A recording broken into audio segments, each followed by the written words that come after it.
Hello, and welcome back to History's Dark Lullabies. Tonight, we are not venturing into haunted forests or cursed castles. We are entering a different kind of labyrinth, one constructed not of stone, but of paper, suggestion, and sheer, audacious nerve. We are stepping into the archives of the unreal, the catalogs of the brilliantly false. For every bone-chilling truth the past has given us, it has also offered a chilling lie, dressed in the impeccable costume of fact. These are stories that unsettle not because of what they are, but because of what they reveal about our hunger to believe, our capacity for deception, and the fragile line where history ends and a very persuasive story begins. We are exploring the most unsettling historical hoaxes. Before we begin, find that comfortable space. Dim the lights. Let the outside world fade. This journey requires a different kind of attention, not to listen for ghosts in the static, but to listen for the flaw in the melody, the crack in the fresco, the single word in an ancient text that whispers, "I was made yesterday." A hoax is more than a lie. It is a narrative parasite. It attaches itself to our deepest desires, to find lost wisdom, to connect with the ancient and mysterious, to prove our own cleverness, or to confirm our darkest suspicions about the world. The most unsettling hoaxes are not those quickly exposed, but those that linger, that weave themselves into the fabric of our understanding, forcing us to question not just a fact, but our own ability to discern truth from a beautifully crafted fiction. So settle in. We are about to meet the forgers, the fabulists, and the pranksters who looked at the blank page of history and decided to write their own version in ink that seemed, for a terrifyingly long time, to be permanent. One, the Piltdown man, the ape in the English garden. Our first hoax is a fossil. Not just any fossil, but the one that was meant to be the missing link, the triumphant, tangible proof of human evolution found, with impeccable nationalistic pride, in a gravel pit in Sussex, England, between 1912 and 1915. Amateur archaeologist Charles Dawson presented the world with fragments of a skull and jawbone that seemed to be the perfect hybrid. A human-like cranium indicating high intelligence, attached to an ape-like jaw with curiously worn-down teeth. He called it Eanthropus dawsoni, Dawson's Dawn Man. The scientific establishment, eager for a British origin story for humanity, embraced it. For 4 decades, Piltdown Man was a textbook fixture, a cornerstone of human prehistory. But the unsettling genius of Piltdown was in its construction. It was not a crude fake. The hoaxer, Dawson himself, or an accomplice like the Jesuit priest and paleontologist Teilhard de Chardin, or even the mystery writer Sir Arthur Conan Doyle, who lived nearby, displayed a diabolical understanding of what scientists wanted to see. The bones were carefully selected, a medieval human skull and an orangutan jaw. They were stained with an iron and chromate solution to match the Piltdown gravels, and the teeth were meticulously filed down to simulate human-like wear. It was a surgical strike on scientific vanity. It confirmed the prevailing, biased theory that human evolution was brain first, with a large cranium leading the way, a notion that conveniently placed European-like remains at the forefront. The hoax began to unravel in the 1950s with new dating techniques. Fluorine tests proved the skull and jaw were of different ages. The final blow came from microscopic analysis, which revealed the telltale scratches of modern file marks on the ancient teeth. The collapse was total and humiliating. The unsettling legacy of Piltdown is its exposure of cultural contamination. It proved that science is not conducted in a vacuum of pure reason, but in a soup of national pride, personal ambition, and deep-seated preconceptions. The hoax didn't just fool experts, it gave them exactly what they desired, wrapped in the soil of England. It whispers a terrifying question: how much of what we know is simply what we wish to be true, authenticated by our own eager hands? It turned the quest for human origins into a crime scene. And for 40 years, the entire scientific community had been carefully dusting a forgery for fingerprints. 2. The Hitler Diaries, the ghost-written past.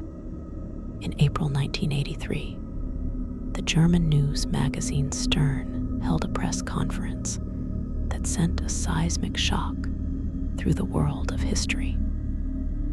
Their star investigative reporter, Gerd Heidemann, had obtained, through a shadowy chain of sources, 62 volumes of Adolf Hitler's personal diaries, spanning from 1932 to his death in the bunker in 1945. This was the ultimate historical jackpot. The inner thoughts of the 20th century's greatest monster, detailing his daily life, his secret opinions, his private regrets. Stern paid nearly 10 million Deutschmarks for them. Major media outlets across the globe clamored for the serialization rights. The diaries were physically magnificent. They were in heavy, leather-bound notebooks, filled with Gothic script matching Hitler's known handwriting. On paper, with correct 1940s watermarks, sealed with red wax bearing Hitler's personal seal. They contained mundane entries about meals and weather, but also shocking revelations that seemed to rewrite history. Hitler claimed ignorance of the Holocaust scale, expressed artistic frustrations, and displayed a surprising sentimentality. The unsettling power of this hoax was its psychological audacity.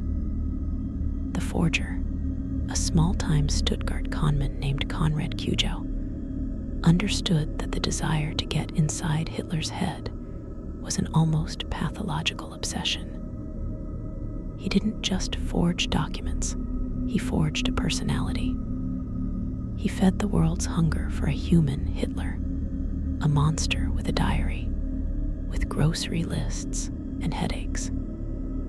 He exploited the media's lust for a scoop, so profound it blinded them. Experts were consulted, but their doubts were brushed aside in the frenzy. The collapse was swift and farcical. Once the diaries were physically examined by rigorous forensic experts, the truth evaporated.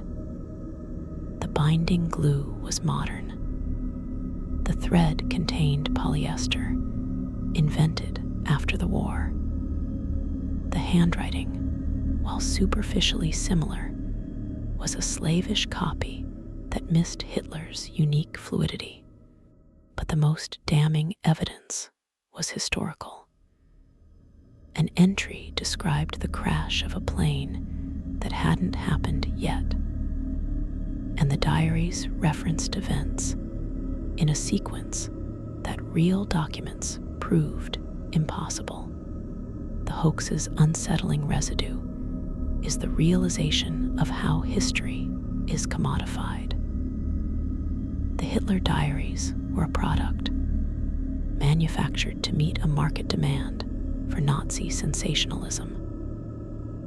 They revealed that the media, historians, and the public could be so hungry for a certain kind of narrative, a secret, intimate, explanatory narrative, that they would willingly suspend their critical faculties to consume it.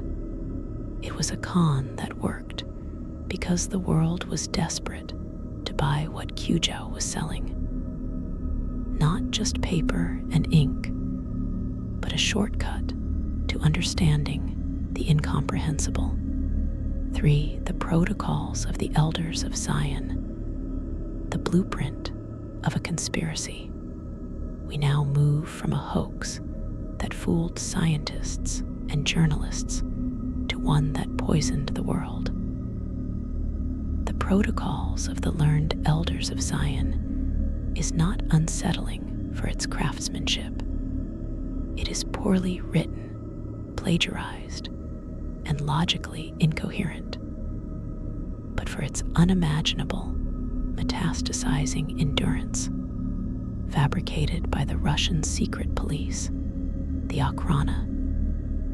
In the early 1900s, it purports to be the minutes of a secret meeting of Jewish leaders plotting to enslave the world through control of finance, media, and politics. It is a cut-and-paste job, largely plagiarized from a French political satire that had nothing to do with Jews. The genius of the protocols and the source of its profound horror is its diabolical flexibility. It is not a single lie, but a hollow framework, a conspiracy theory kit. Its vague, apocalyptic language can be adapted to fit any era, any grievance. It was used by the Tsarists to justify pogroms. It was a cornerstone of Nazi propaganda, cited by Hitler in Mein Kampf. It is disseminated today across the globe, from the Middle East to extremist groups in the West, endlessly reprinted and believed by millions. Its power lies in its simplicity. It offers a singular, satisfying explanation for all the world's complexities: war, economic depression, social change. All are the result of this one hidden cabal. It preys on fear and uncertainty, transforming them into a targeted, murderous hatred. The fact that it has been repeatedly, definitively, and publicly debunked, exposed as a forgery in a Swiss court in 1935, its sources traced and published, means nothing to its believers. This is the most unsettling aspect. The protocols demonstrated that a hoax, once it enters the groundwater of ideology, becomes immune to evidence.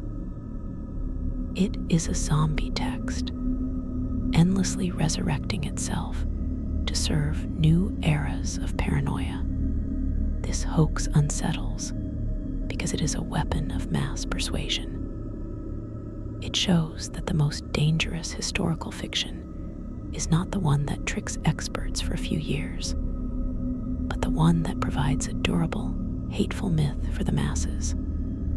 A story so virulent it outlives its creators and its debunkers, forever searching for a new host in a frightened, angry mind.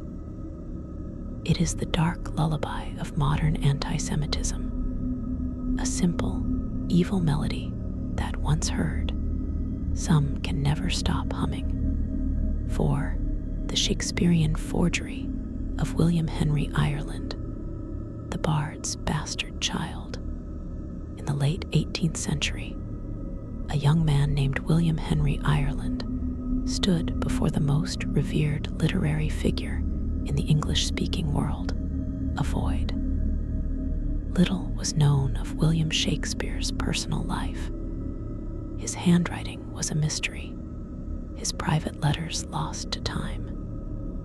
Into this sacred vacuum, the 20-year-old Ireland, an anxious, literary-obsessed clerk, decided to pour a torrent of paper. He wasn't just forging a document, he was forging a personality for the bard. With painstaking care, using old parchment and period-appropriate ink, Ireland began to discover treasures in his father's library. First came legal deeds with Shakespeare's signature. Then, a heartfelt love letter to Anne Hathaway, accompanied by a lock of the bard's hair. The literary world gasped, but Ireland was just warming up.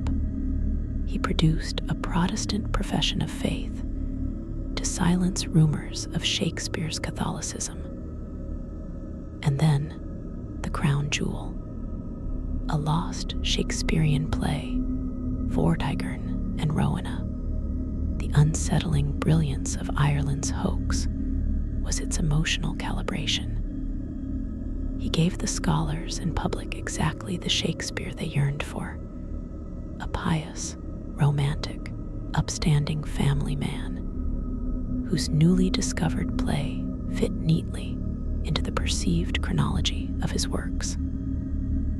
The lock of hair was a masterstroke, a tangible, almost holy relic. Prominent scholars, including the esteemed James Boswell, fell to their knees weeping before these papers.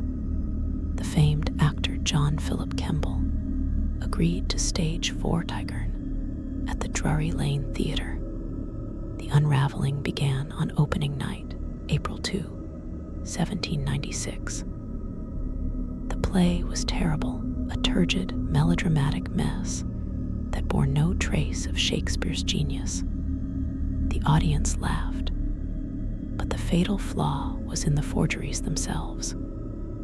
Ireland, in his meticulous research, had copied a Shakespeare signature from a document that was itself a known forgery. He had also invented archaic words and spellings that never existed. Under mounting pressure, he confessed, the haunting legacy of the Ireland forgeries is their revelation of collective yearning.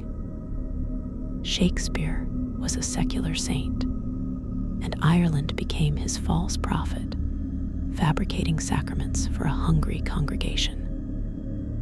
The hoax exposed how a culture's veneration can blind it to obvious fraud. So desperate is it for a closer connection, a more complete portrait. It proved that we do not just want the art of our geniuses, we want their laundry lists, their love notes, their hair. In satisfying that craving, Ireland held up a mirror, and the reflection showed a world so in love with the ghost of a writer that it would happily embrace a puppet wearing his face. 5. The alien autopsy film, the cosmic con of the century, on a grainy black and white film that first surfaced in 1995. The 20th century's greatest cultural obsession found its most visceral proof. The footage purported to show a secret military autopsy of an extraterrestrial recovered from the Roswell crash of 1947. In a stark, sterile room, two figures in decontamination suits carve into a small, humanoid corpse with large, black eyes and a distended belly. It is clinical, chilling, and feels unnervingly real. The film did not emerge from a scientific journal, but from a London-based video entrepreneur named Ray Santilli. He claimed to have obtained it from a retired U.S. military cameraman. Its power was immediate and global. Here was not a blurry light in the sky, but a body on a slab. It bypassed intellectual debate and struck directly at the amygdala. It seemed to confirm every whispered conspiracy. The government had the evidence, and here leaked was the grisly truth. The unsettling mastery of the alien autopsy film was its aesthetic of authenticity. It was perfectly of its era. The film stock, the clothing, the procedure, all matched the late 1940s. The doctors moved with a convincing, workmanlike indifference. The alien itself was a masterpiece of grisly plausibility, its androgynous, fetal features tapping deep into our archetypal fears and fascinations. It was a horror movie presented as a newsreel. Experts were divided. Some film analysts saw hints of stop motion. Others declared it authentic. The public wanted to believe, and the film's murky, degraded quality became its shield. Imperfection was proof it wasn't a Hollywood effect. The confession came years later. Santilli eventually admitted the film was a reconstruction of footage he claimed had once existed, but had degraded. The alien was a puppet made of gelatin and sheep's brains, built in a flat in London. The haunting power of the hoax, however, was undimmed. It demonstrated that in the age of video, proof could be manufactured, and that the most potent lies are those that cater to our desire for a specific, shocking reality. The film wasn't just a fake, it was a cultural scar, a shared visual memory of an event that never happened. It made the vast, philosophical question, are we alone, into a gory procedural, and for a moment, it made believers of millions, proving that the right image, presented with the right ambiguity, could short-circuit skepticism and become, for all intents and purposes, real history. 6. The donation of Constantine, the forged foundation of an empire. We now travel back to the 8th century, to a hoax so profound, it didn't just rewrite history, it built 1,000 years of political reality. The Constitutum Constantini, or Donation of Constantine, was a document purportedly written by the Roman Emperor Constantine the Great in the 4th century. In it, Constantine, grateful to Pope Sylvester, procuring him of leprosy and converting him to Christianity, bequeaths to the Pope and his successors temporal authority over Rome, Italy, and the entire Western Roman Empire. He even gives him the imperial regalia and the right to be preceded by imperial guards. The document surfaced just when the papacy, threatened by Lombard invaders and Byzantine emperors, desperately needed a legal and historical justification for its own earthly power. It became the bedrock of the Papal States and the theoretical basis for the Pope's authority over kings and emperors throughout the Middle Ages. Emperors were crowned by popes, citing this document. Wars were fought over its implications. The unsettling genius of this hoax was its strategic timelessness. It was a legal bomb planted in the past, set to detonate centuries later to maximum effect. The forgers, likely within the papal chancery itself, displayed a deep understanding of Roman law, imperial titulature, and Christian history, but they made subtle, anachronistic errors that would be spotted a millennium later. Using Latin terms that evolved after Constantine's time, referencing institutions that didn't exist, and displaying a conception of papal supremacy that was a product of the 8th century, not the 4th. It was the Italian humanist Lorenzo Valla who, in 1440, delivered the forensic demolition. Using philology, the study of language development, he proved the Latin was wrong for the era. He dissected the anachronisms with the cool precision of a surgeon. The donation was a fake, but here lies the deepest unsettling truth. The exposure didn't fully erase the lie. The power structures built upon the forgery were already centuries old, made of stone, armies, and faith. The hoax had done its work. It had midwifed a new world order.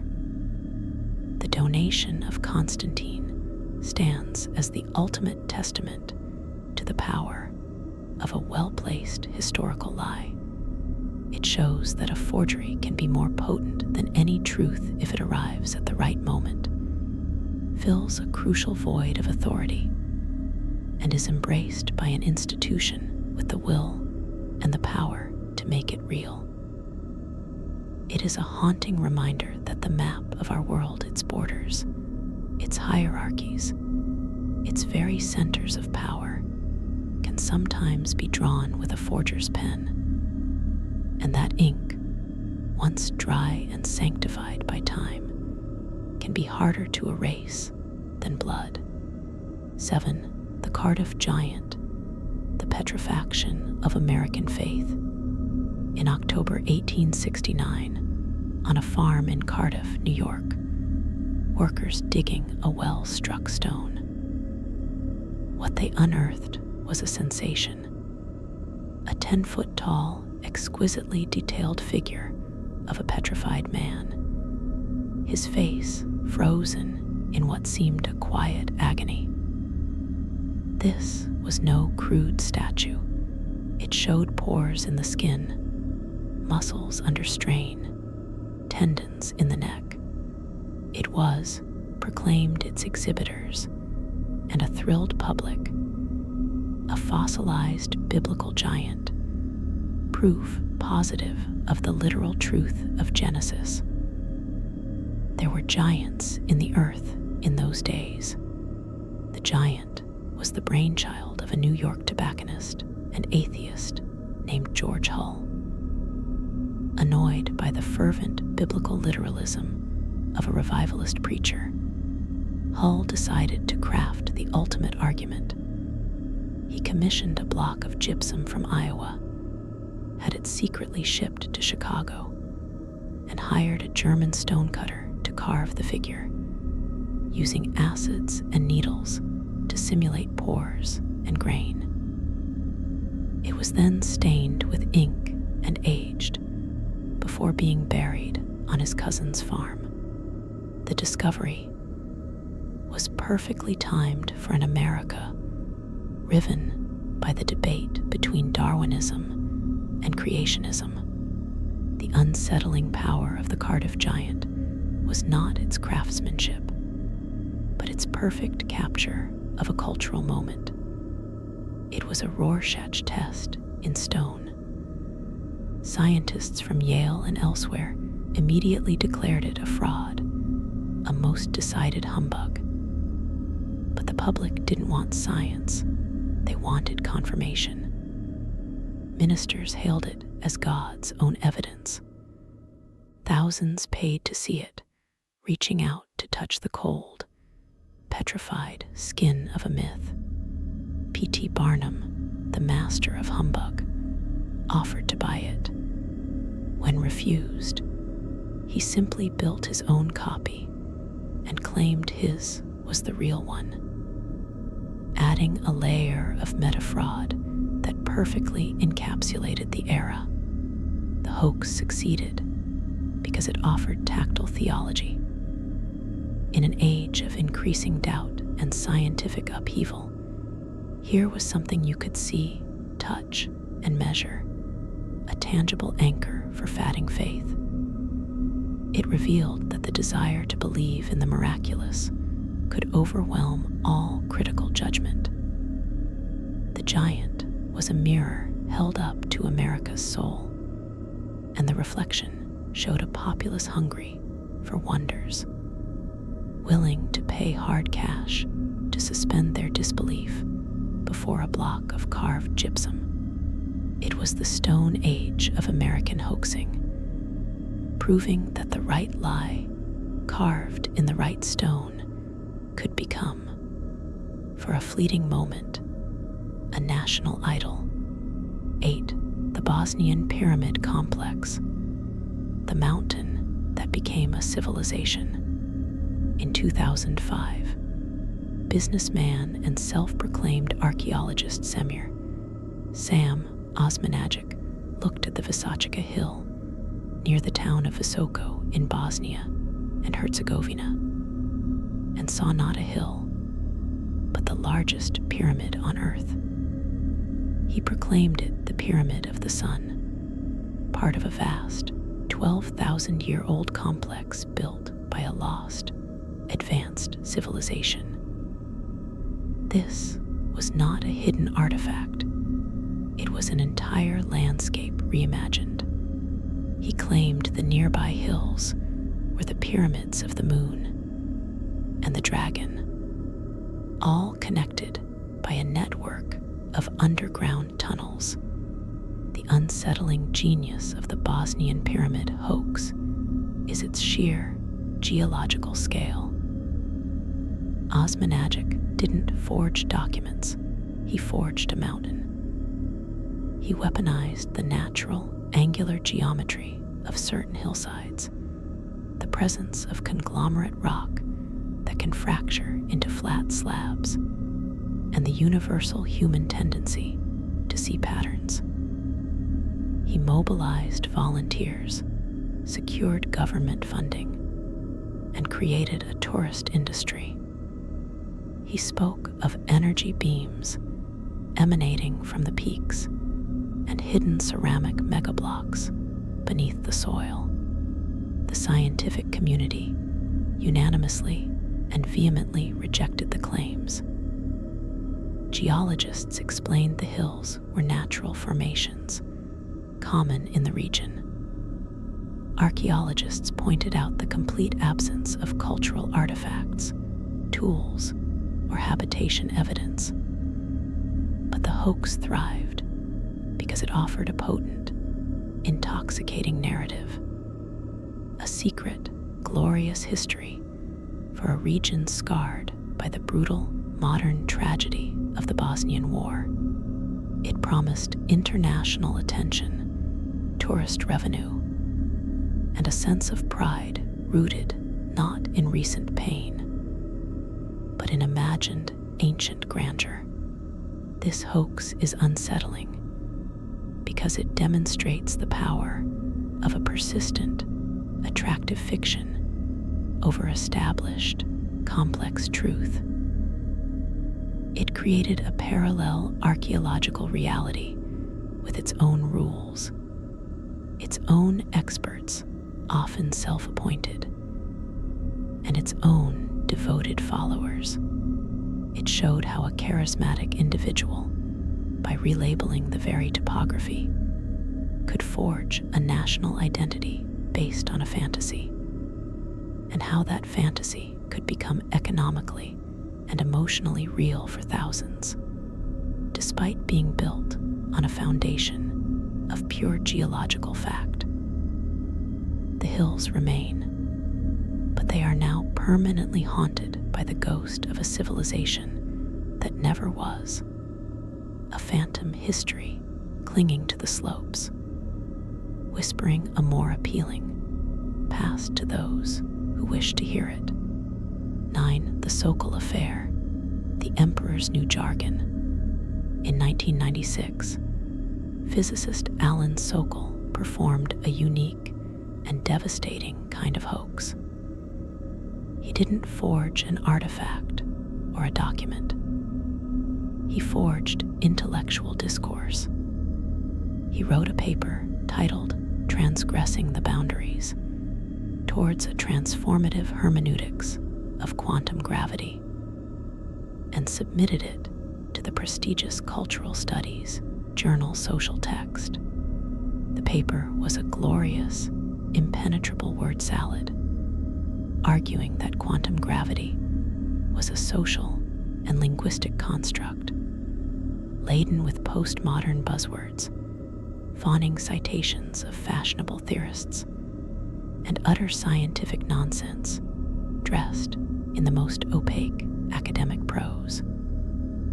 He deliberately wrote it to see if a leading North American journal of cultural studies would publish an article liberally salted with nonsense if it sounded good and flattered the editor's ideological preconceptions. It did.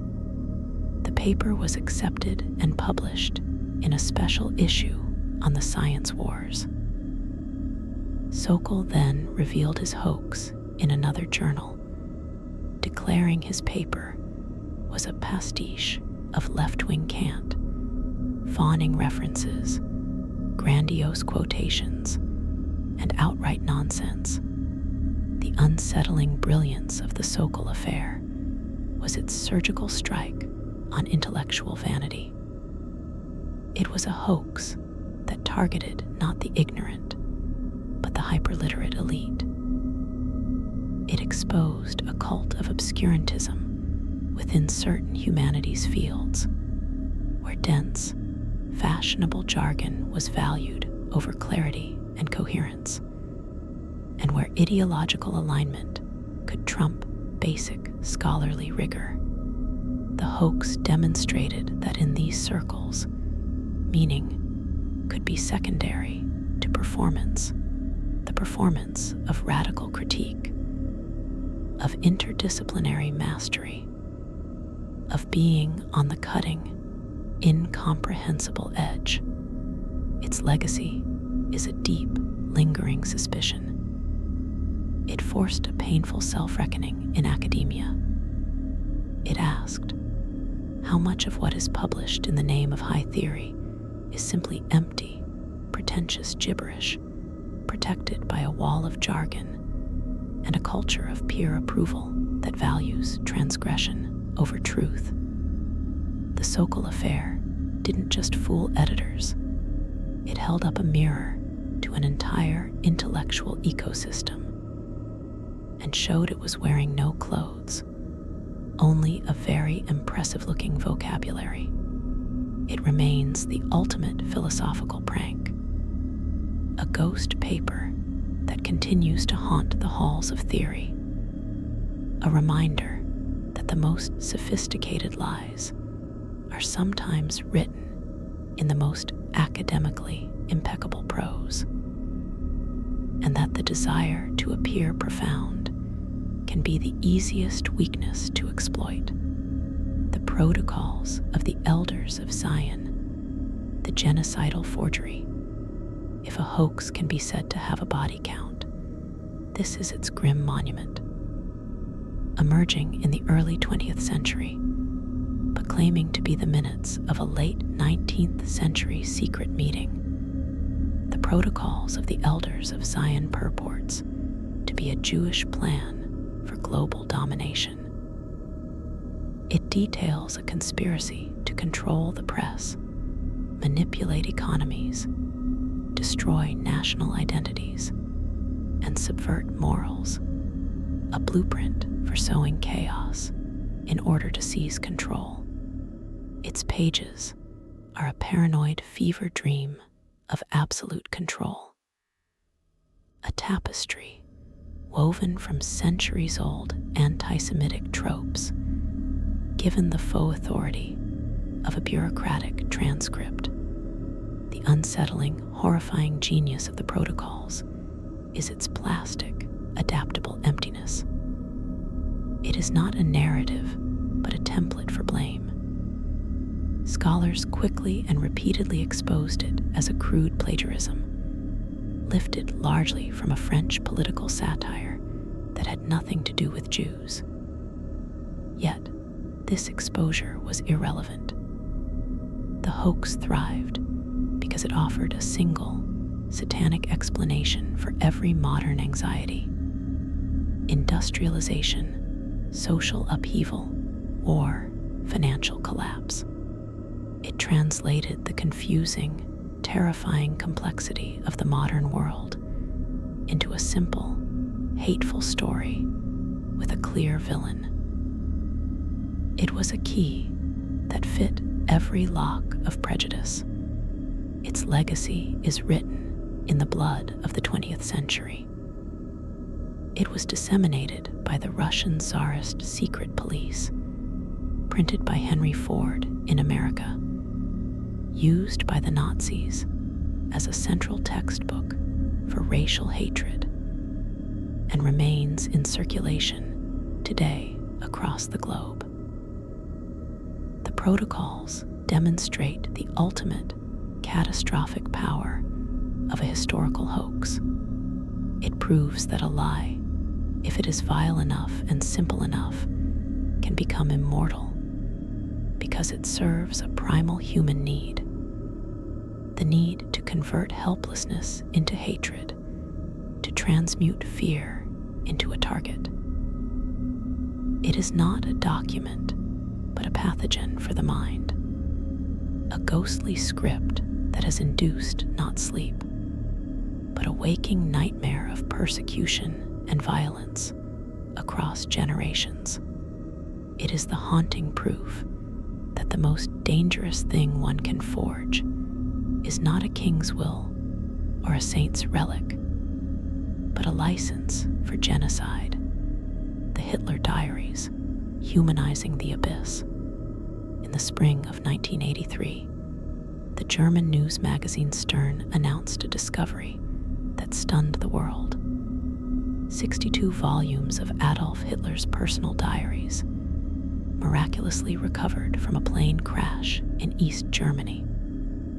For historians and the public alike, it was the ultimate taboo keyhole, a chance to peer into the private, unguarded mind of the 20th century's greatest monster. What did he really think in his final days? Did he express doubt, fear, remorse? The diaries, filled with banal administrative details, petty grievances, and surprisingly little about the Holocaust, offered a strangely mundane, almost bureaucratically human Hitler. The unsettling power of this hoax lay in its profound psychological bait. It exploited a deep, uncomfortable yearning to understand the incomprehensible, to find the mundane man within the historical fiend. The forger, a petty criminal named Conrad Cujo, was a talentless painter, but a brilliant psychologist of the mundane. He filled the diaries not with grand philosophical evil, but with the trivial ephemera of a busy, self-important man. Notes on meals, weather observations, complaints about his health. He understood that the banality of evil could be forged too, and that this banality would be its most believable feature. The collapse was swift and farcical. Forensic tests revealed the paper contained post-war bleaching agents, and the ink was modern. binding threads were polyester. The handwriting, initially deemed convincing by experts, was a slapdash imitation. But the greater haunting lies in the desperation of the deception's initial acceptance. Major publications paid millions.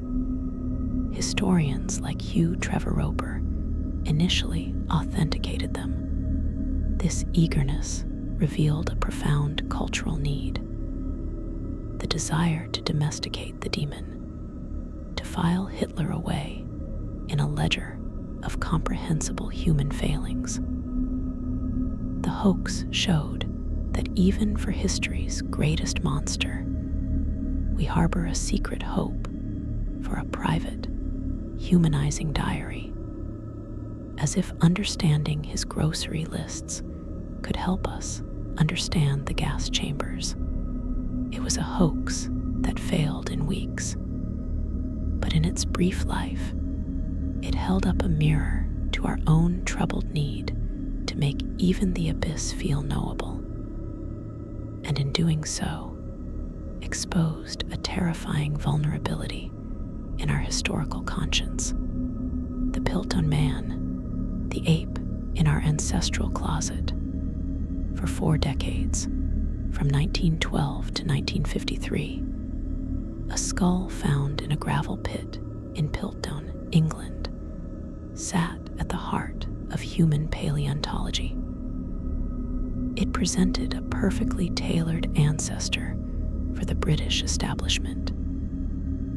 It had the large, sophisticated cranium of a modern human, coupled with the primitive, ape-like jaw of an ancestor. This Piltdown man, Eanthropus dawsoni, was exactly what a certain strand of British science wanted to find: proof that intelligence, the large brain, came first in human evolution, and that this dawn occurred not in Africa or Asia, but in the gentle soil of England.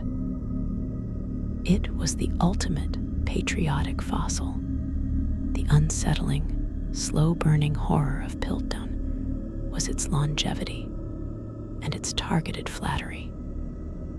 It was a hoax that told its audience exactly what they wished to hear about themselves.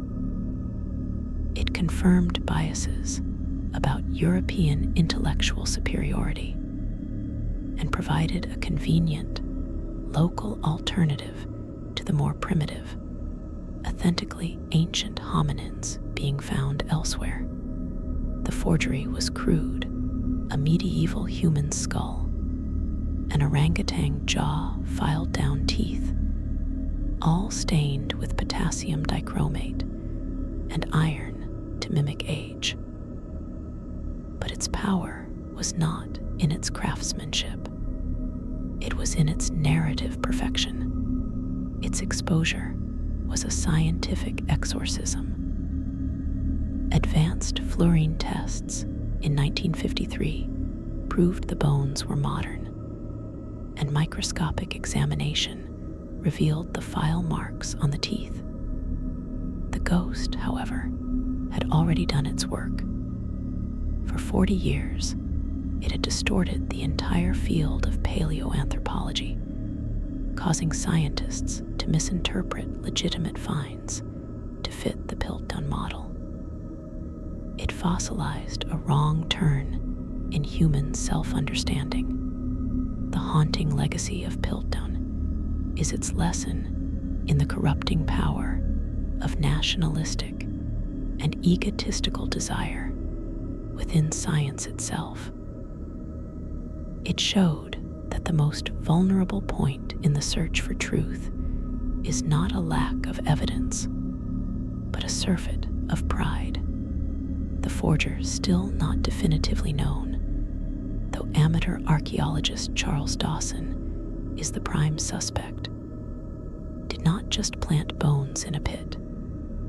He planted a flattering lie in the scientific mind, a lie that took root and flowered for a generation. proving that sometimes what we discover in the dirt is not our ancestor, but the grinning, fabricated reflection of our own desperate vanity.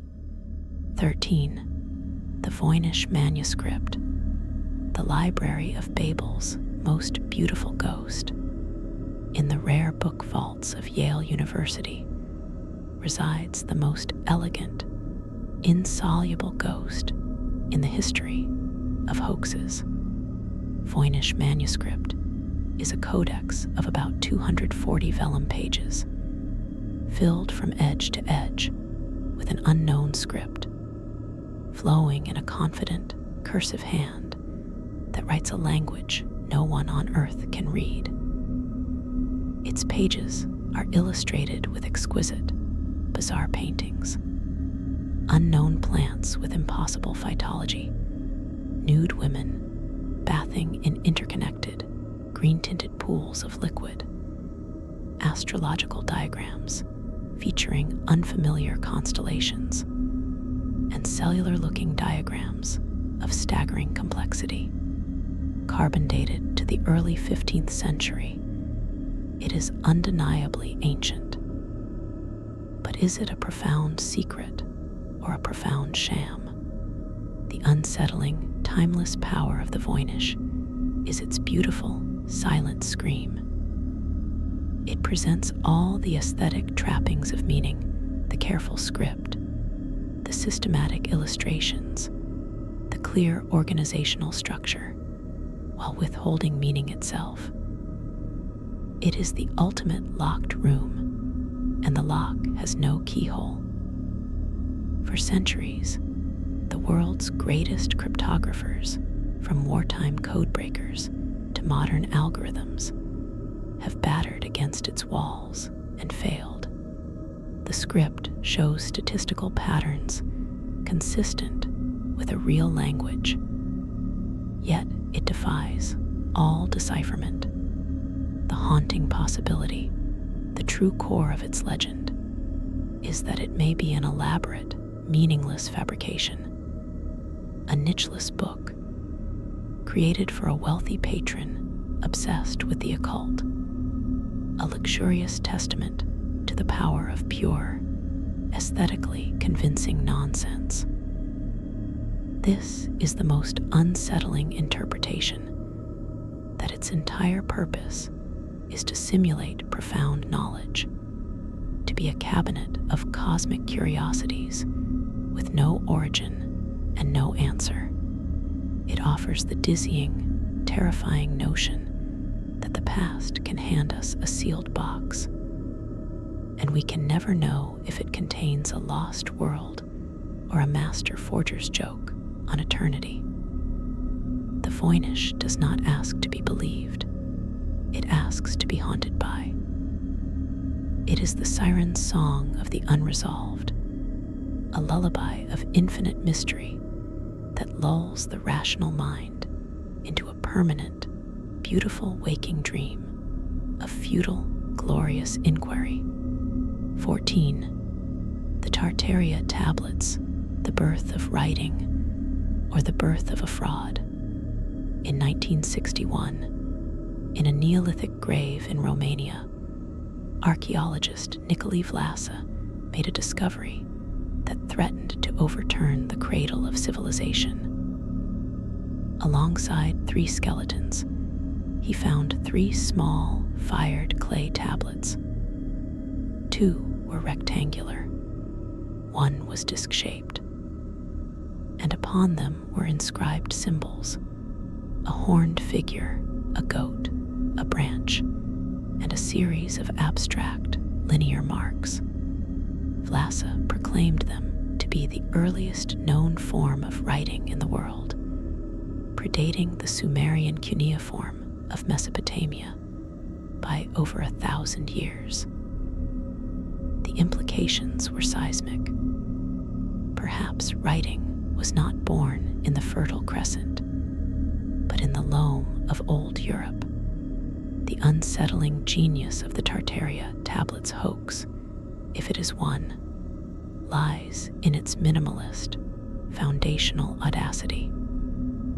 It doesn't forge a king or a poem. It forges the very moment of human symbolic thought.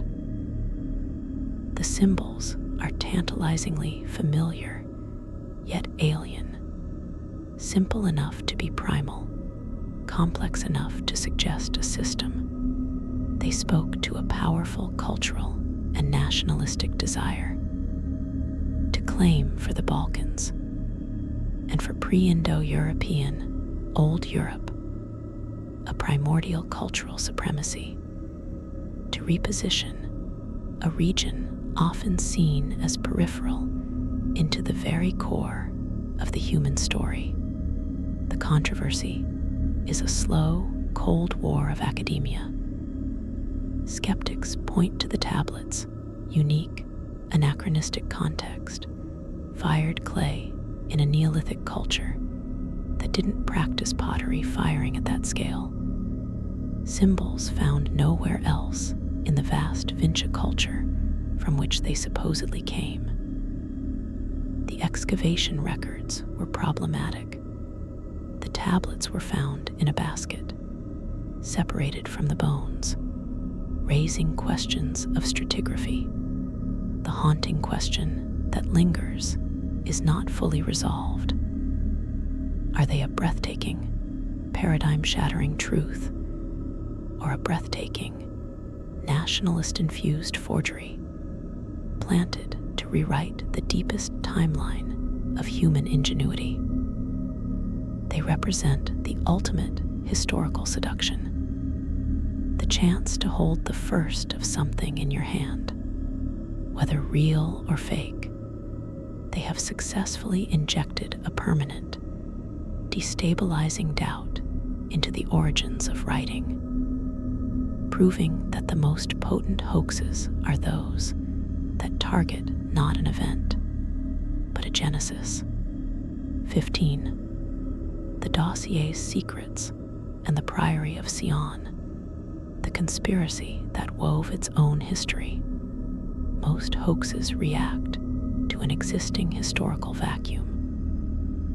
This one created an entire phantom lineage, then seeded its own proof into the national archives of a modern republic.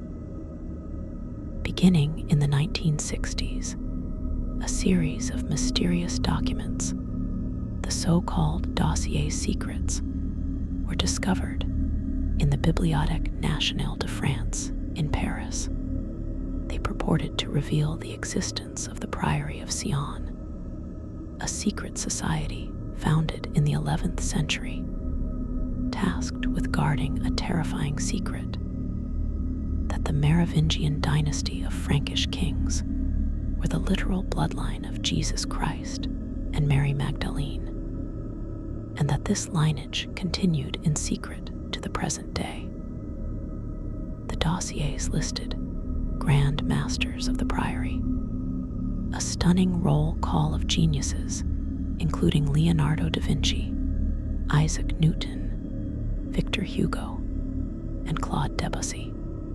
The unsettling, recursive brilliance of this hoax is that it was a self-assembling historical entity. It was the creation of a French monarchist and fantasist named Pierre Plantard, with help from accomplices. But its methodology was revolutionary.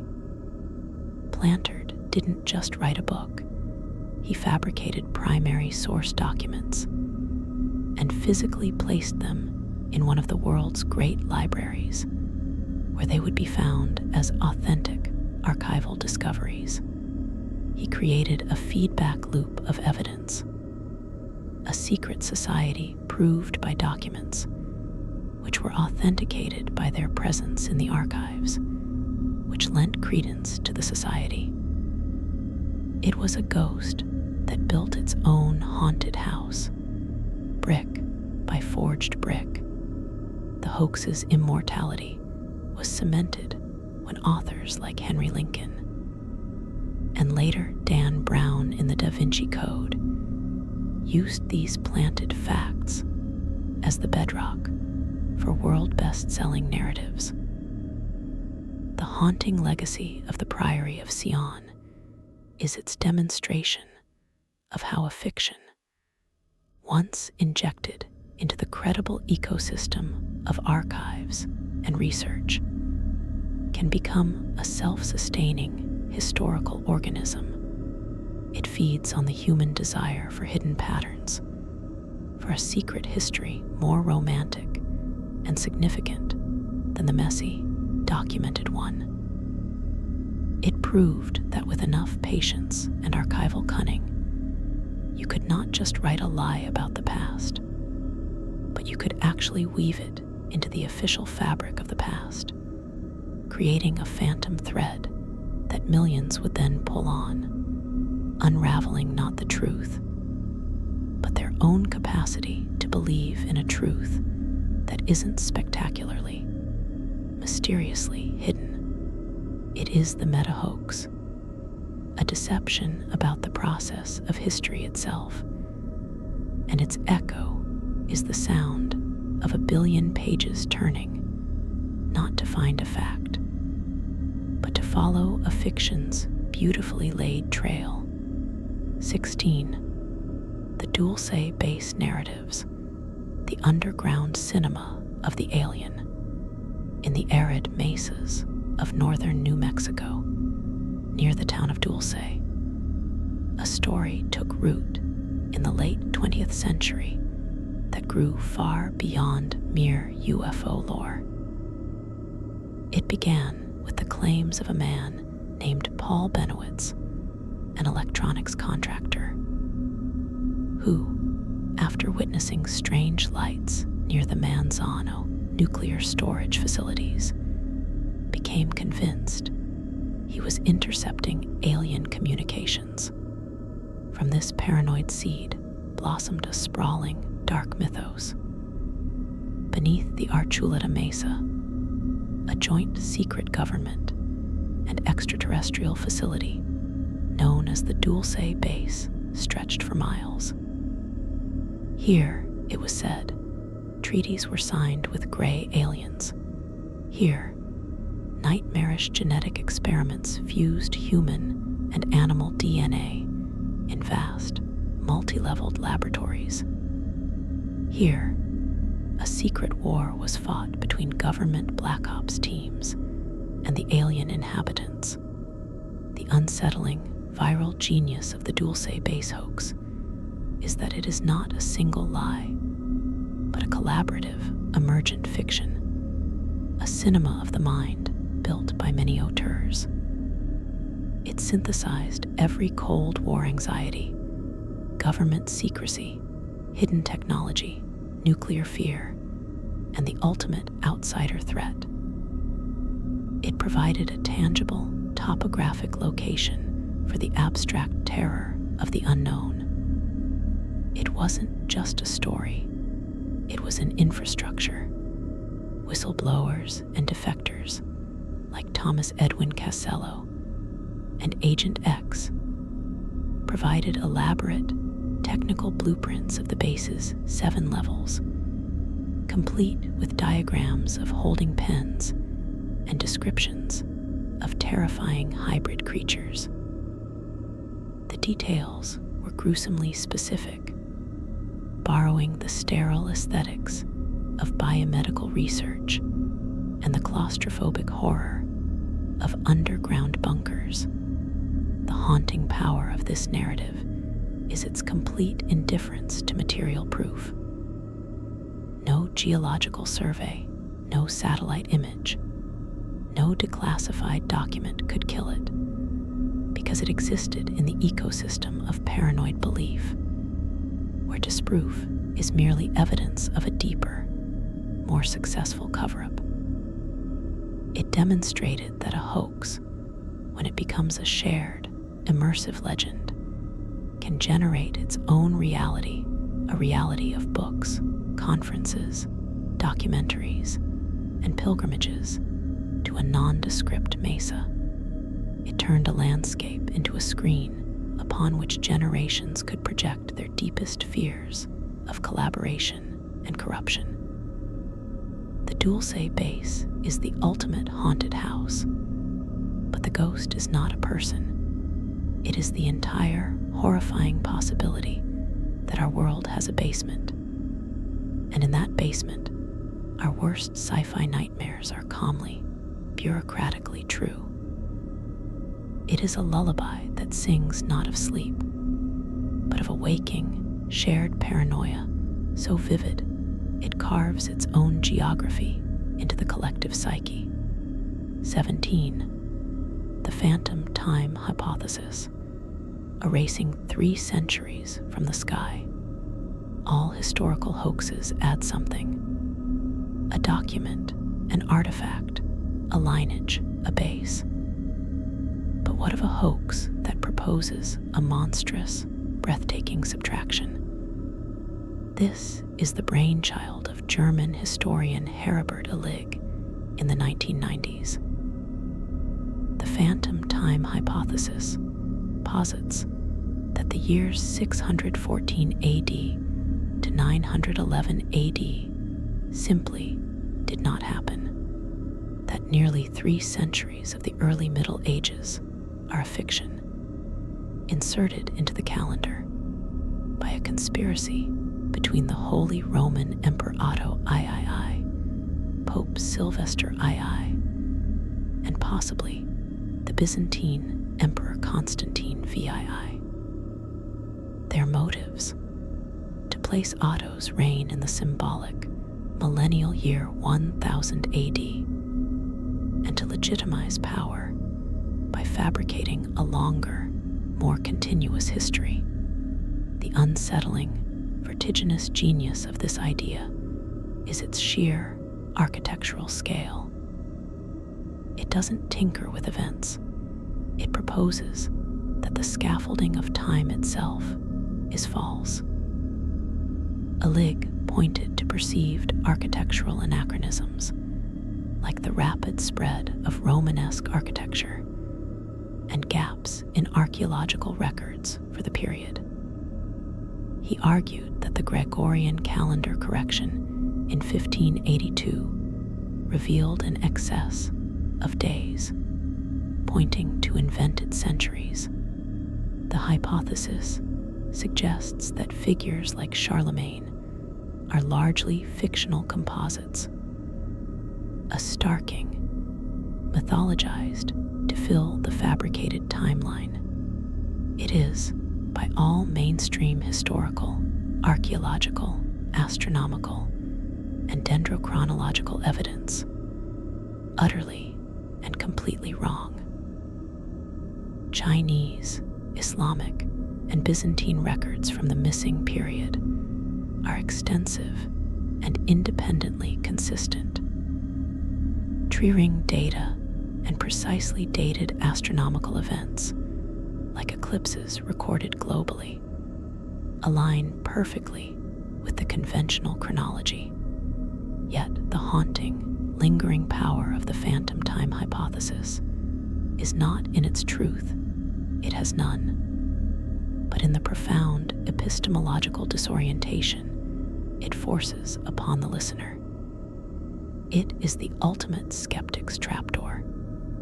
To entertain it, even for a moment, is to feel the floor of history give way, to experience the terrifying freedom and profound loneliness of believing that the entire consensus narrative of human passage is a conscious fabrication. It is a hoax that targets not a fact, but the medium of facts, time itself. It is the dark lullaby of absolute historical nihilism, a whisper that the past is not just written by the victors, but that its very parchment is a forgery, and the years themselves are silent, empty rooms in a house that never was. It asks the most unsettling question of all. What if the archive is not just incomplete, but the building is a facade, and behind it lies not a different truth, but a pure, chilling, and boundless void, 18. The Beale ciphers the treasure map that is its own lock. In 1885, a pamphlet was published in Lynchburg, Virginia, telling a story that has since become the holy grail of armchair cryptographers and treasure hunters. It recounted the tale of one Thomas J. Beale, who in 1819, along with a party of adventurers, allegedly discovered a massive hoard of gold, silver, and jewels in a secret location in Colorado. Beale entrusted a locked iron box to an innkeeper named Robert Morris, containing 3 encoded ciphertexts. The pamphlet provided one of the ciphers, cipher number 2, along with the key. It was encoded using the Declaration of Independence as a cipher book, where numbers corresponded to the first letter of numbered words in the document. Decoded, it gave a vivid inventory of the treasure and named the beneficiaries. But ciphers number 1 and number 3, which described the location and the names of the treasure's owners, remained, and the key for them was lost.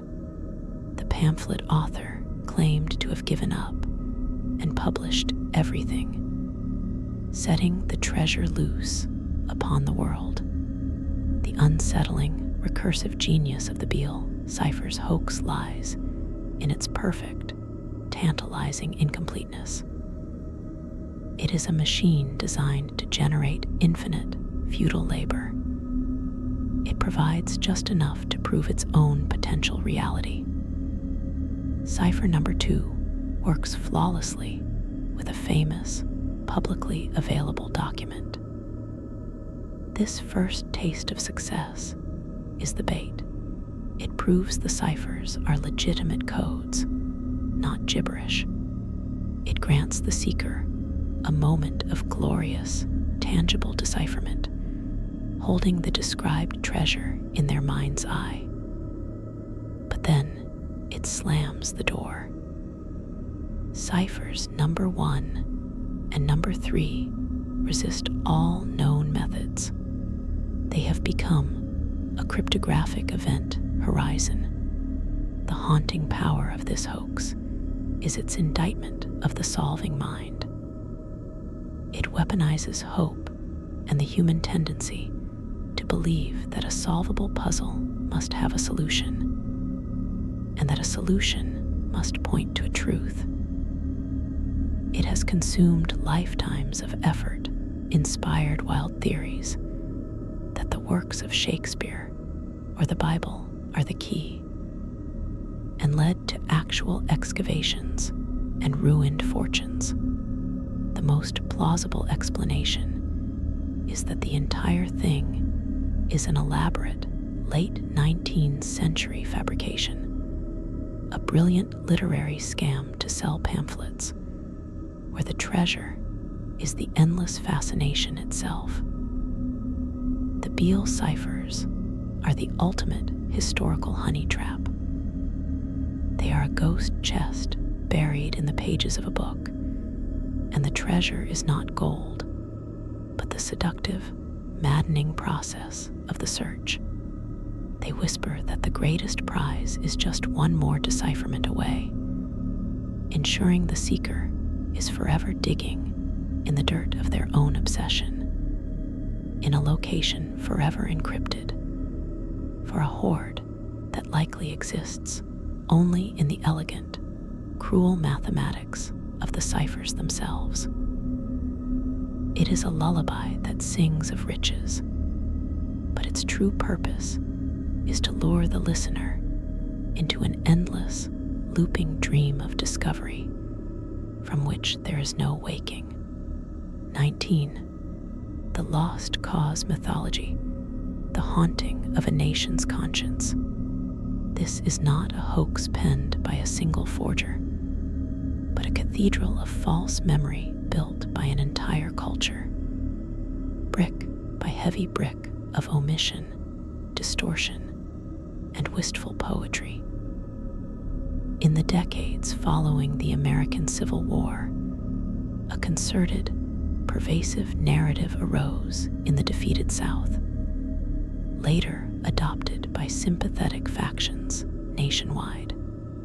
This lost cause mythology was a comprehensive recalibration of history, designed to transform a failed rebellion fought explicitly to preserve the institution of chattel slavery into a noble, tragic struggle for states' rights, regional identity, and a genteel, agrarian way of life threatened by northern aggression. The unsettling, systemic genius of this hoax was its holistic, emotional depth.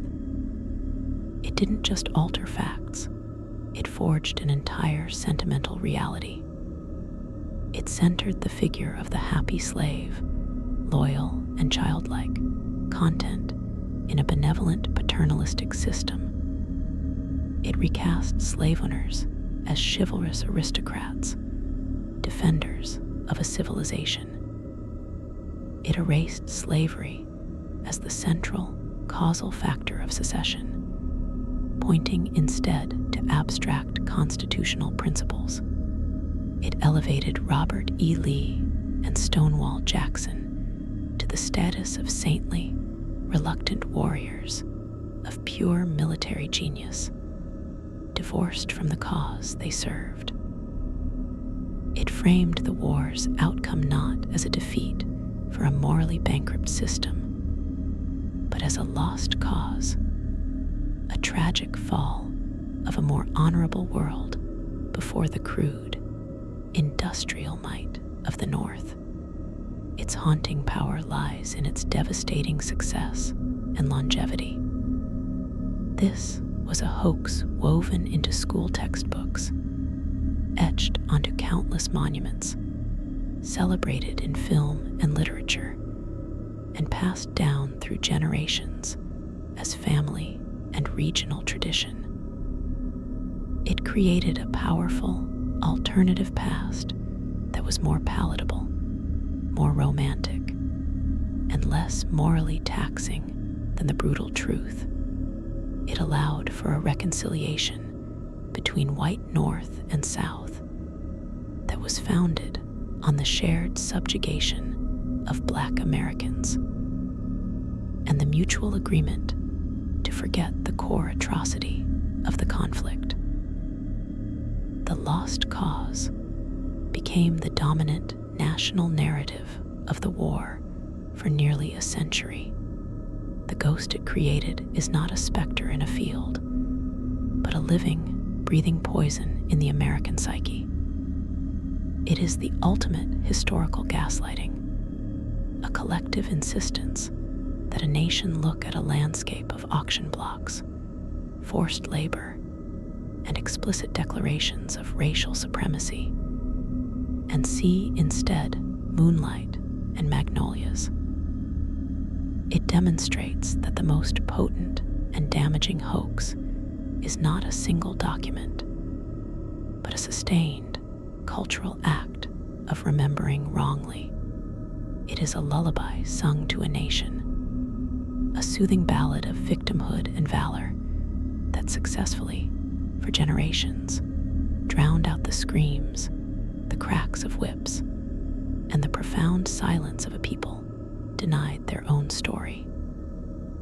Its unsettling legacy is the proof that history can be not just forged, but felt into a new, false shape, and that this shape can hold a nation in its thrall, asleep to its own sins, for 100 years and more.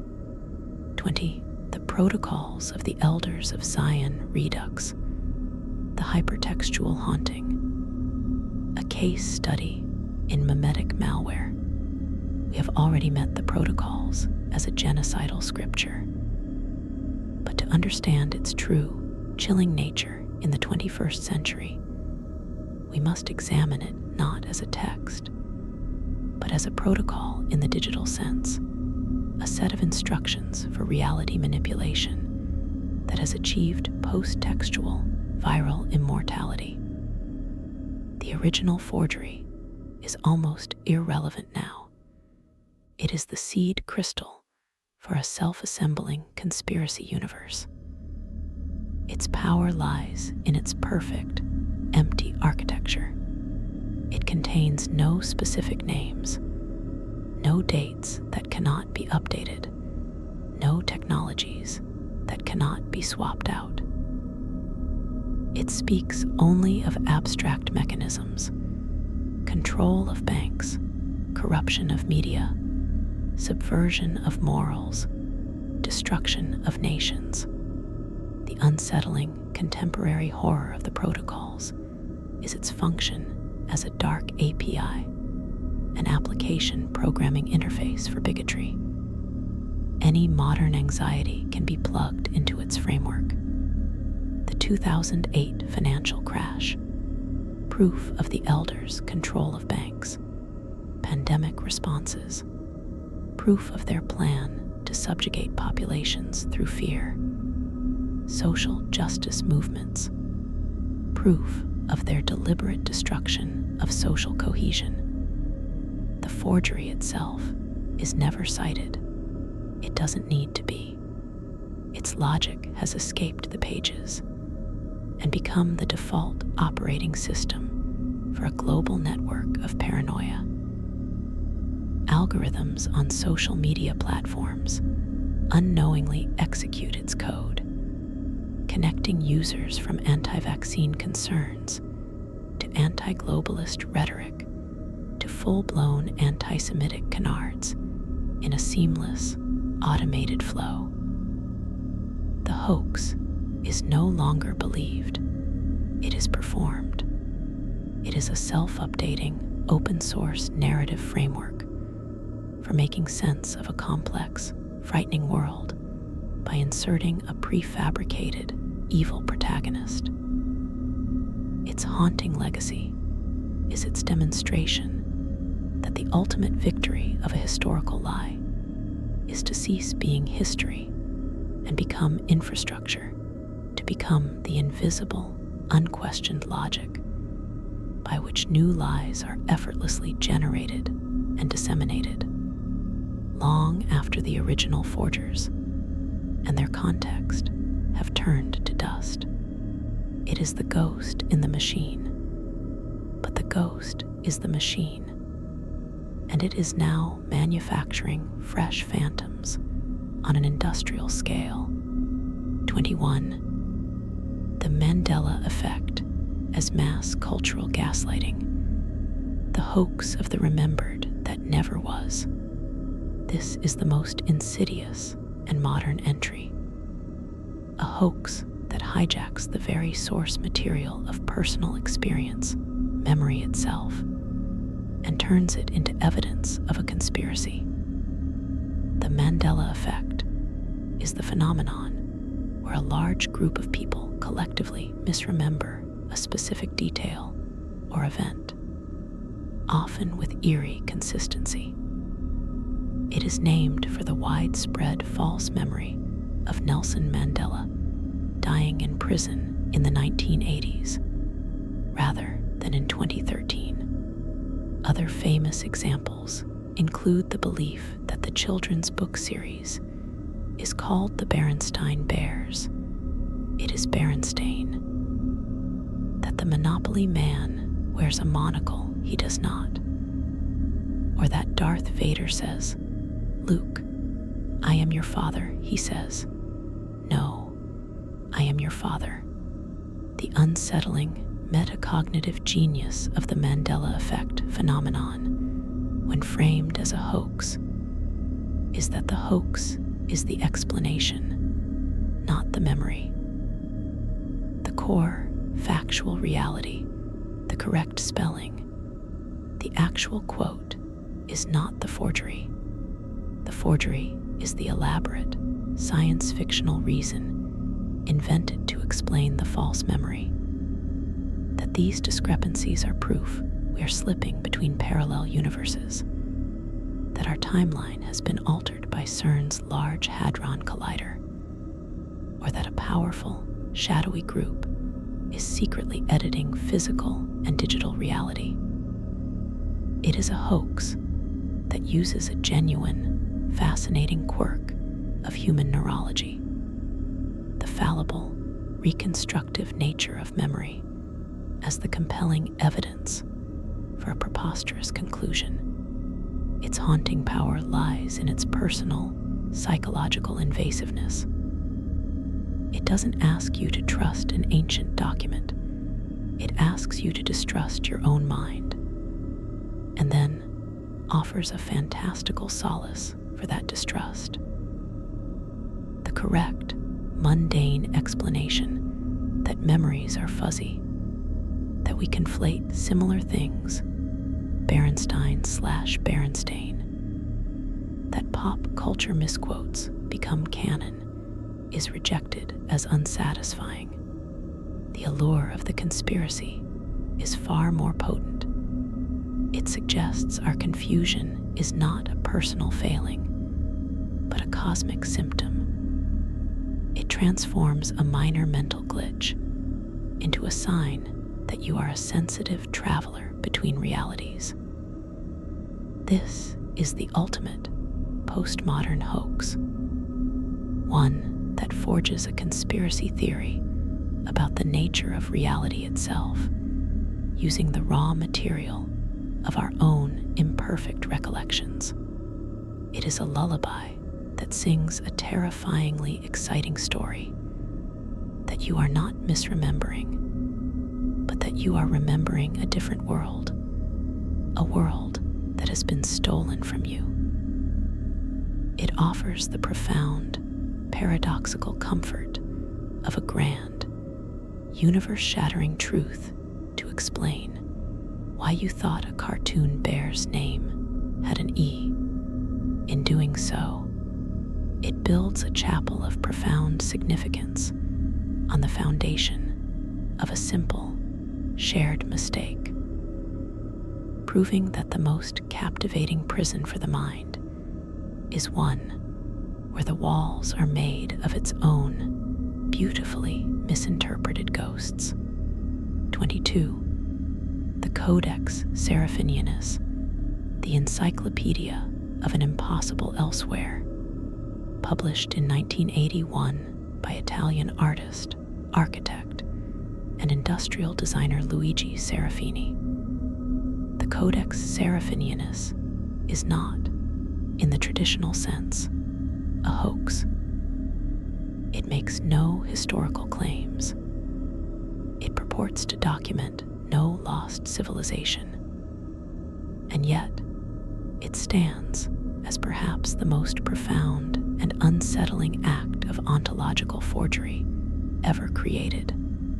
It is a massive 360-page volume designed to mimic an encyclopedia or a natural history textbook from a universe parallel to our own. Every page is a masterpiece of surreal illustration.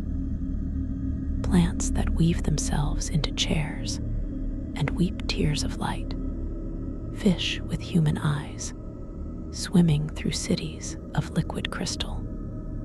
Bizarre machines that perform indecipherable Rube Goldberg-esque functions. Maps of impossible continents. Anatomical diagrams of creatures that are both familiar and deeply physiologically wrong. And it is all explained in an elegant, flowing script, a wholly invented, utterly undecipherable language that follows its own relentless internal logic. The unsettling, transcendent genius of the Codex is that it forges plenitude. It is not a single lie, but the total, overwhelming sensation of a complete and functioning reality that is just beyond our comprehension. It presents the entire maddening apparatus of knowledge, classification, taxonomy, cross-referencing, systematic illustration, in the service of cataloging a world that does not and cannot exist. Its script is not a code to be broken. It is the perfect simulation of meaning without referent. It is the Voynich manuscript, but with the artist in full, godlike control, demonstrating not the mystery of a found object, but the terrifying power of a conscious, total fabrication. Its haunting power lies in the profound cognitive dissonance it induces. The human mind, trained to seek patterns and understanding, is presented with a system that is all pattern and no understanding. It is the ultimate siren song for the rational intellect, luring it onto the rocks of pure aesthetics. To page through the codex is to feel knowledge itself become unmoored, to experience the vertigo of a universe that operates under a different, unknowable set of physical and biological laws, documented with the sober, academic seriousness of a botanical guide. It is a hoax against epistemology itself. It proves that the most convincing reality is not one that tells you a false fact, but one that surrounds you with the complete, beautiful, and utterly impenetrable architecture of an alternate truth. It is a lullaby sung in a language of pure syntax, a Chinese letter, Chinese letter, Chinese letter that doesn't soothe you to sleep, but dissolves the very bedrock of the waking world, leaving you adrift in the glorious, infinite sea of what if made manifest in ink and paper. 23. The Californian knock, the haunting that forged itself. In the early 20th century, a specific and chilling phenomenon became part of West Coast American folklore, particularly in the mining towns and remote valleys of California. The Californian knock, or ghost knock. It was a precise, rhythmic rapping sound, 3 knocks, then 2, then 3 again, heard on the walls, doors, or bed frames of isolated cabins, often following the death of a miner or prospector. It was interpreted as a death omen, a signal from the other side, or the work of knockers, malevolent spirits of the earth. Newspapers reported it, families feared it, and the pattern became entrenched in regional legend. The unsettling, emergent genius of this hoax is that it likely had no original hoaxer. It is a paranormal phenomenon that appears to have forged itself through a combination of natural coincidence, psychological priming, and cultural contagion. The knock pattern is simple, memorable, and easily replicable by a settling house, expanding wood, cracking ice, or even the behavior of certain wood-boring insects, like the deathwatch beetle. But once the story of the knock was in circulation, once people knew what to listen for and what it meant, the human mind performed the rest of the forgery. An ordinary house sound, filtered through fear and expectation, became the dreaded signal. A neighbor's casual tap could be misinterpreted. And of course, the power of suggestion being what it is, some undoubtedly performed the knock as a prank, thereby confirming the legend. Its haunting power lies in its demonstration of a hoax, arising organically from the landscape and the human psyche. It requires no forger, only a template, the knock pattern, and a fertile ground of isolation, superstition, and recent mortality. The Californian knock became a self-validating loop. The belief caused people to hear the knock in mundane sounds. Reports of the hearing solidified the belief, which led to more hearings and reports. It forged its own evidence from the very fabric of everyday life. It shows that the most pervasive and believable deceptions are not necessarily plotted, but can crystallize out of the atmosphere of a time and place, using human fear as their catalyst. It is a ghost story that wrote itself into the soundscape of a region, a collective auditory hallucination given the weight of tradition. It is the ultimate folk hoax, a lie not born from a single mind, but breathed into being by the collective lungs of a community, a chilling lullaby composed by the wind in the eaves, the contraction of timber, and the irresistible human need to find pattern and intention in the random noises of the night.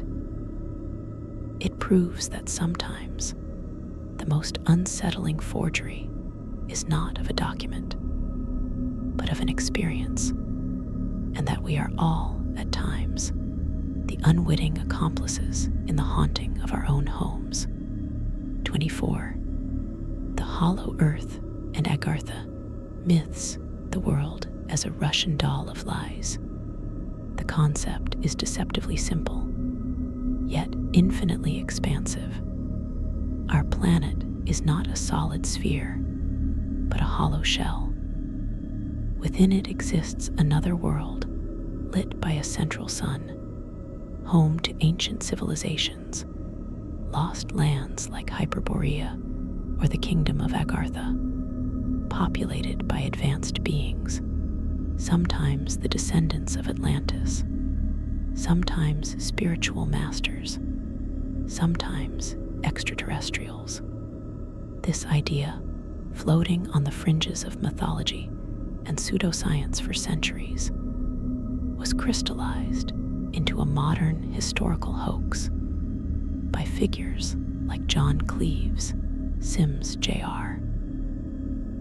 in the 19th century, who demanded Congress fund an expedition to the polar openings, and later by Nazi occultists in the Ahnenerbe, who sought the inner world as the origin of the Aryan race.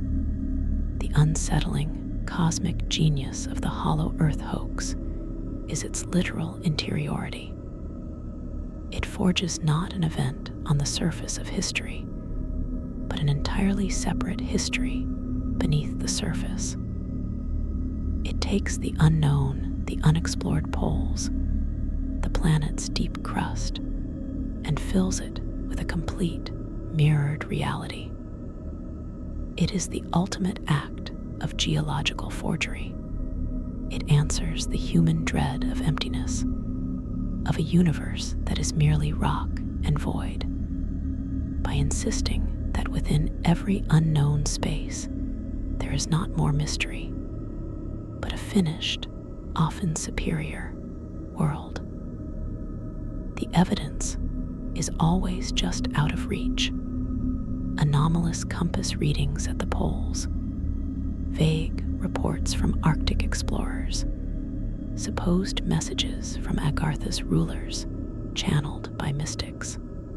It is unfalsifiable in the purest sense because its promised land is physically inaccessible, protected by the very impossibility of its existence. Its haunting power lies in its perfect metaphor for the conspiratorial mind. The world is not what it seems. The truth is inside, hidden beneath a crust of mainstream deception. To believe in Agartha is to believe you possess a secret map to reality's basement.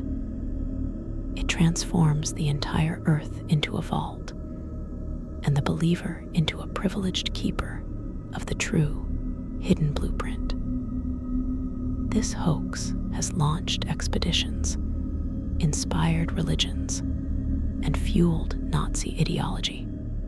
It demonstrates that the most potent lie is one that offers an entire alternative geography, a place for the imagination to inhabit when the known world becomes too mundane or too cruel.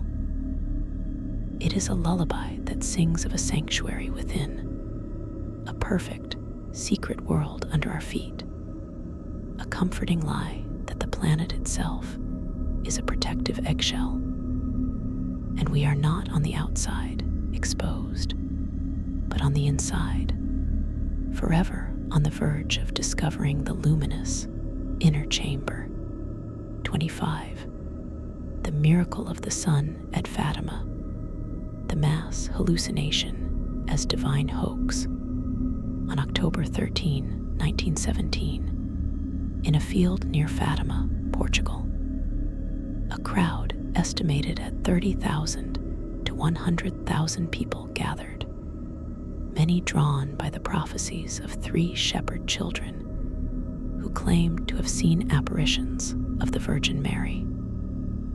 What they witnessed, as documented by journalists and believers alike, became known as the miracle of the sun. Reports describe the sun breaking through rain clouds, transforming into a spinning, silvery disk that danced erratically in the sky, casting multicolored light, plunging toward the earth in a terrifying zigzag, then returning to its place. The ground and the soaked crowd were said to have been instantly dried. Skeptics present saw nothing unusual, but for the faithful, it was a public, apocalyptic sign from heaven, seared into collective memory.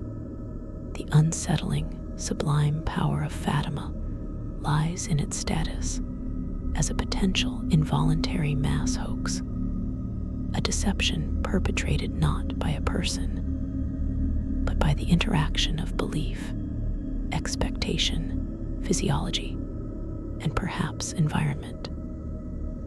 There is no single forger to unmask. Explanations range from the psychological mass hysteria, staring at the sun, inducing optical effects and temporary retinal damage, to the atmospheric, a rare parhelion or sun dog phenomenon exaggerated by expectation. But to dismiss it as merely these things is to miss its profound significance as a historical event. The miracle was a real experience for tens of thousands. Their testimonies are the historical record.